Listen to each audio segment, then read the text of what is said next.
Ah, une soirée, c'est tout dépend comment tu la dimensionnes. Ça peut aller pour une soirée de 800 personnes, tu prends 20 000 euros. La Drôme 1 avait coûté au total environ 40 000 euros. Voilà. Après, les soirées, les plus grosses soirées euh, peuvent monter jusqu'à 80, 100 000, 120 000.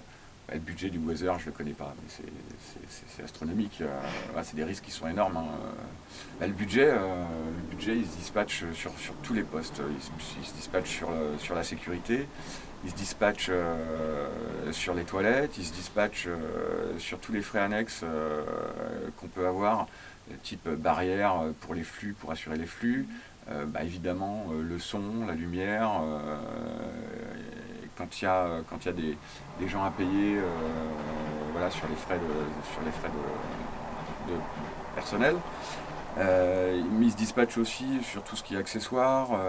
Il faut des bracelets, il faut des jetons pour le bar, il y a plein de choses auxquelles il faut penser. Moi, j'ai un tableau de bord en fait où j'ai tout un listing qui me permet de faire toutes mes projections en fonction du public qu'on veut avoir pour calculer la rentabilité, tu vois. Et donc, on a tous les postes qui se déclinent.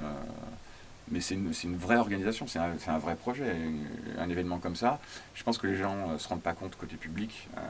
Moi, j'entends beaucoup de discours qui consistent à dire mais les orgas, ils se mettent plein de thunes dans la poche.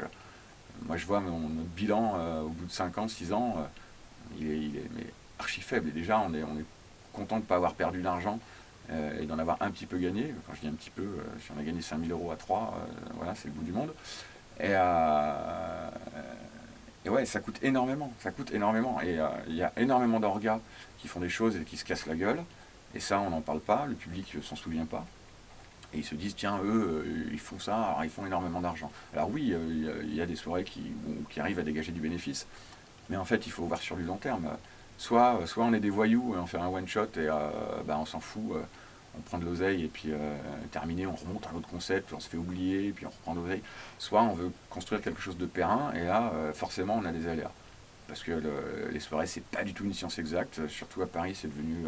Il y a de plus en plus de concurrence, donc on peut se retrouver avec 800 personnes alors qu'on en attendait 1005 et avoir notre taux de rentabilité qui était à 1005 et quand tu as 800, bah, tu perds la moitié de ton investissement. Donc quand tu gagnes, bah, ça permet de compenser les pertes et il faut vraiment avoir des phases très longues de gains pour pouvoir consolider sa trésorerie, quoi. Et ça, c'est hyper dur.